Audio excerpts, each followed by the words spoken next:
Well, today I'm taking you on an unforgettable journey through this weekend in Rome. I'll explore the top attractions from the Colosseum right through to the Vatican and give you top tips on how to skip the all-important lines in the baking heat. Plus, the best times of day to visit, where to eat. So let's get together, live like a Roman, and explore this eternal city. Welcome to Rome.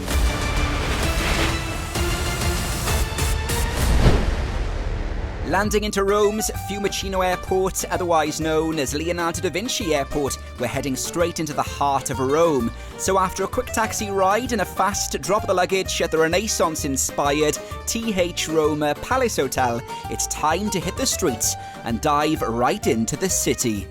Now, getting around Rome is super easy on the metro, and you don't have to queue for paper tickets. You simply tap and go. So if you've got a Chase card or a Monzo, you simply tap in, tap out, and it recognises the journeys that you've made, and you only get charged when you leave. Let's get on.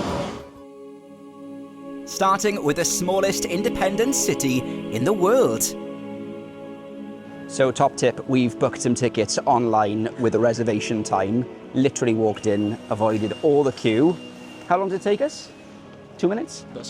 2 minutes, literally. And you've seen that queue, which apparently is like 3 hours long. So always book online. Now, when I say book well in advance, I really do mean it, because 2025 is a holy year, and that means millions more visitors than normal and much longer queues at major attractions and religious landmarks.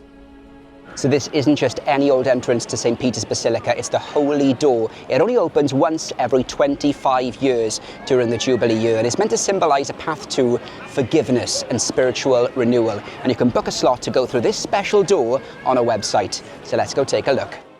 So if there's one place in Rome that will completely blow your mind, it's this place, St. Peter's Basilica. This isn't just any church, it's the largest basilica in the world and one of the holiest sites in Christianity, said to be built over the tomb of St. Peter himself. It took over 120 years to build, and on any given day, some 15,000 people can fit inside all at once. Now, St. Peter's Basilica is absolutely incredible, but there's one more thing to check out: the dome at the top and the incredibly rich detail with some epic views over Vatican City. So let's go check it out.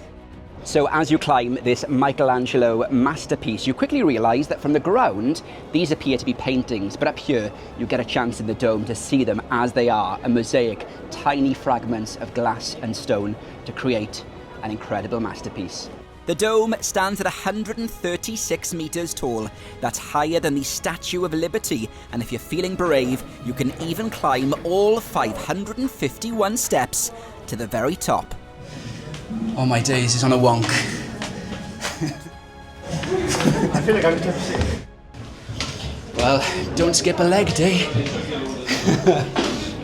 And when you reach the top, well, this is your reward. 360-degree views of the Eternal City from the Vatican Gardens right through to the Colosseum in the distance. And the climb up the steps is definitely worth it. So put it right at the top of your list of the things to visit. But of course, what goes up must come down. Having worked up an appetite, there's time to squeeze in some pasta and pizza before a visit to our next attraction.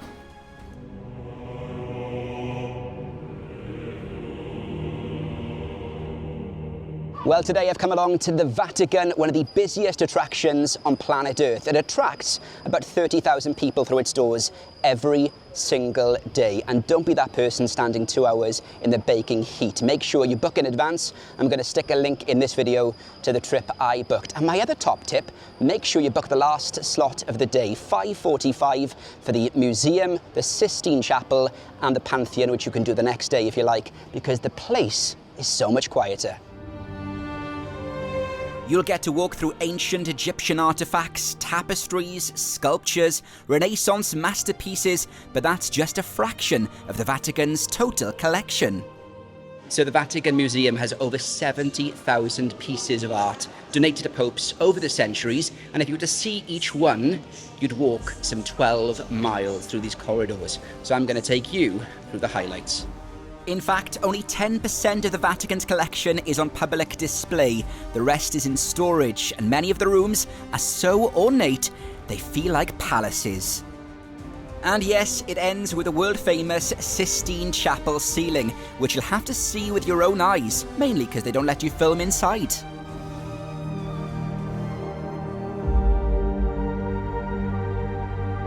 So this is Rome's iconic Trevi Fountain, and my top tip for those photo ops, get down nice and early. It's 7 o'clock in the morning and just take a look at that. You've got the entire fountain to yourself. It is absolutely perfect. Just around sunrise, the queues are much quieter and you'll get the best photos at the fountain.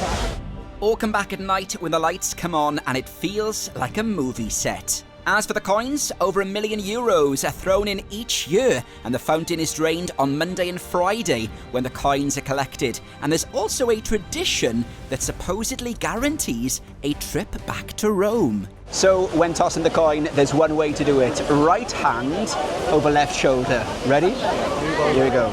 3, 2, 1. Now when it comes to eating out near the fountain, this area is full of tourist traps, places charging €18 for reheated carbonara and calling it authentic. So avoid anywhere where they need to use photos on the menu. You can do so much better. And just a few minutes walk away is this, Pins Italy, down a side street.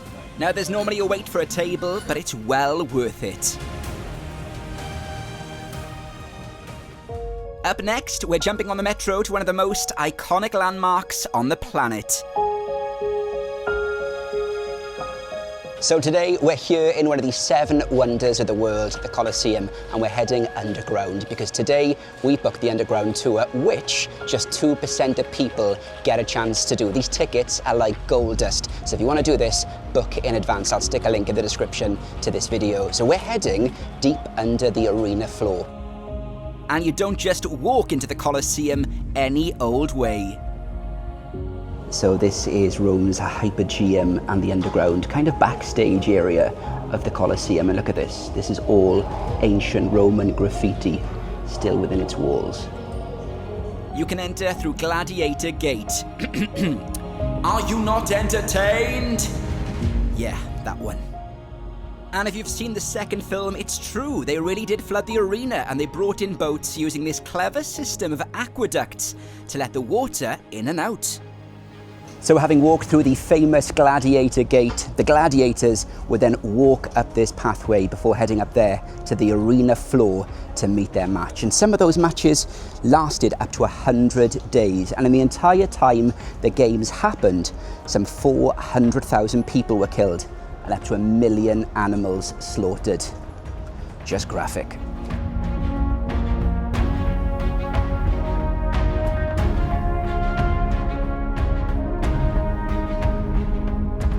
So back in the day, entry to the Colosseum was completely free for the people on the streets of Rome, and sometimes they even laid on some free grub. Beat that, Coldplay. The Colosseum also featured over 30 trapdoors which were built into the arena floor to create the element of surprise, meaning people had simply no idea what was coming up next.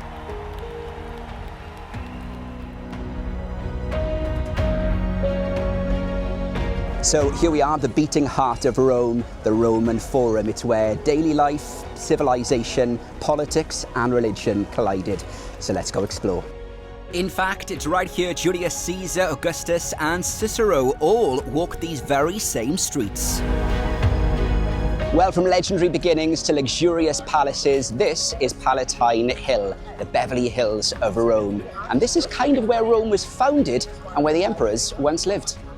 According to legend, Romulus founded Rome in 753 BC after he killed his brother in a family feud that, well, makes Game of Thrones look tame. Now, Rome is amazing, but let's talk about something less glamorous: dodgy water cellars, tourist scams, and pickpockets. If someone on the street offers you items or even a bottle of water, especially near the big landmarks, don't take it. It's often overpriced, unsealed, and you can even be fined. Also, watch out for the 3-shell game. Bets start at €20, but people end up losing hundreds, and it's all just a scam. Well, just a quick photo hack here outside the Colosseum. Don't be that person behind me fighting for a photo at street level. Instead, I'm going to take you up the hill for the best spot. After finding Via del Monte Oppio and walking through some gates, you'll get the elevated, most cinematic view of the Colosseum. No crowds, no chaos. Well, maybe not after this video. And don't forget to come back at night when the place looks even more incredible. Now, all this exploring works up quite the appetite. So when in Rome, eat like a Roman, and this is a maridozzo. It's a breakfast essential. It's a Roman pastry stuffed full of whipped cream. Now I've gone for pistachio, you can have it in Nutella and chocolate, and the story goes it was once a term of endearment. So Romans would buy these for each other on Valentine's Day, but these days it's a breakfast essential. Let's tuck in. Merci. Ready for another? Well, at over 2,000 years old, that there is the Pantheon. Once a Roman temple, it's now a church. And at the very top is the largest unreinforced concrete dome in the world. So let's step inside. The most magical part, that opening in the top, the oculus. It's open to the sky and even the rain. And when the sun shines through it at a particular time of day, it's breathtaking.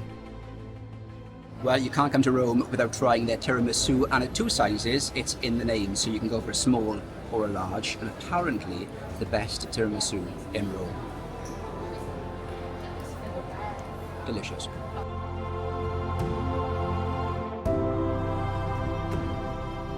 So here we are, the famous Spanish Steps in Rome, and it's super quiet because I've come first thing in the morning. There's 135 steps at the very top to that church at Trinitae de Monte, and I will say, be careful, no sitting, no picnics allowed, and they're quite strict. But if you want a picturesque background like that with nobody in shot, get here first thing. Now, having climbed the Spanish Steps, if you're in need of a caffeine fix, can I recommend the oldest coffee house in Rome, Cafe Greco, founded way back in 1760 and just a short walk from the steps. This was the go-to place for artists and poets over the centuries, and you can see why. This is also the best area to visit if you're into high fashion, luxury labels, and a bit of Roman flair. Just yards from the iconic steps, you'll find Via dei Conti, Rome's answer to 5th Avenue, or the Champs-Élysées. Lastly, if you've got time, why not check out Castel Sant'Angelo, probably one of the most underrated spots in Rome. It's not just a castle, it's a fortress, a prison, and was once even a papal hideout. Well, what an incredible few days it's been. Well, that's a wrap on an unforgettable weekend in Rome, from ancient wonders to incredible views and way too many carbs. If you've enjoyed this video, hit that like and subscribe button, and we're currently on a high-speed train to Florence, so join me on the next adventure.